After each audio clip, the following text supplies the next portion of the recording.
Now the question is, write dash formulae for the following bond line formula.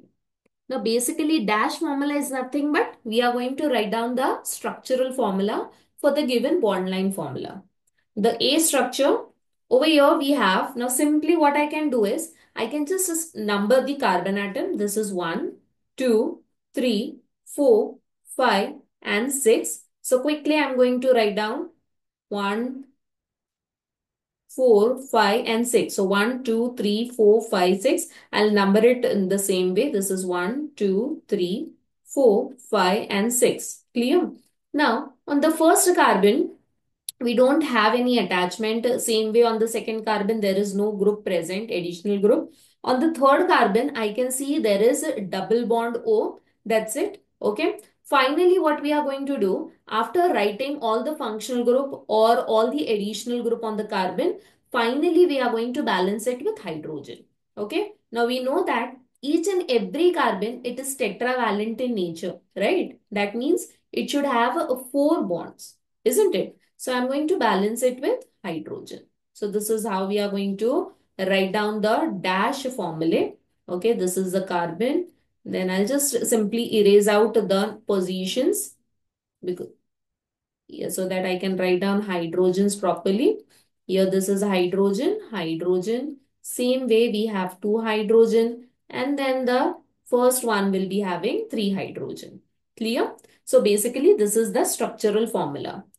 Talking about the second one now. The second one is also of the similar type. Quickly, I'll number the carbon atom first. This is 1, 2, 3, 4, 5 and 6. Okay. Since the structure it is in cyclic form, so I need to write down the dash line formula in the cyclic form. Right. So this is the first carbon. Then the second carbon. Here we have third carbon, fourth carbon, then the fifth one, and then sixth one. And first and sixth, they are bonded together.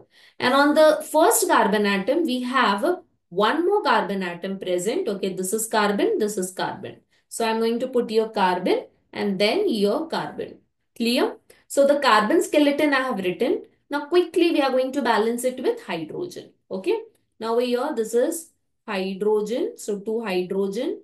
Here three hydrogens we have. Then this carbon, the first carbon, it has one hydrogen. Okay. Because only three bonds are present. Here we have 1, 2, 3 and 4. Okay. We can write down this outside the ring in this way. Again, this carbon is having two hydrogen, here same way, two hydrogen, then again hydrogen. Clear? So this is how we are going to write down the formula. Let us proceed ahead with C structure. The C structure is also of the similar type. I'll use a different color. Oh, the same way now here, let us take this as 1, 2, 3, 4 and 5. So I'm going to write down the carbon skeleton first. So 1, 2, 3, 4 and 5. The first and the second carbon, it has a triple bond. Okay, sorry, it has a only double bond. Then the second and the third, rest all are single bond. Right? Now rest all are single bond. And finally, I'm going to balance it with hydrogen. So this is two hydrogen on the first carbon, only one hydrogen on the second. Then here we have on the third carbon, there is one more carbon present. Okay. And on the fourth carbon, there is one more carbon present. So here it has only one hydrogen. Then coming to the next one, that is the fourth carbon. Fourth carbon has one hydrogen. And then the fifth one, it has a three hydrogen. Now let us talk about the branching. Okay. This is having three hydrogens. And then this one is having three hydrogen. So basically, this is again the structural formula. Clear? Let us now talk about D structure. So this D structure is also of the similar type. Let me write down the numbering. This is 1, 2, 3, 4. Do not put this as 5. Okay? Because we are numbering only the carbon skeleton. So here total 4 carbon are present. So I am going to write down 1, 2, 3, 4. Now between the second and the third, I can see there is triple bond. So I'm going to put triple bond. The rest all are single bond. And then the last carbon, it is bonded to OH group. So as I said, first you are going to put all the bonds, carbon-carbon bond, first you are going to put, okay, depending upon what type of bond is present.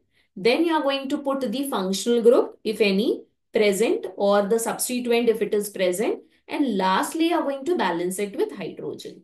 So this is hydrogen.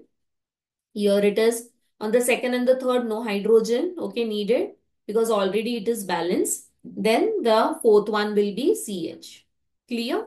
I hope you understood the entire solution to question number B. All the four structures I have explained in the detailed form. Still, if you have any confusion, any difficulty, you can write down in the comment box. Thank you.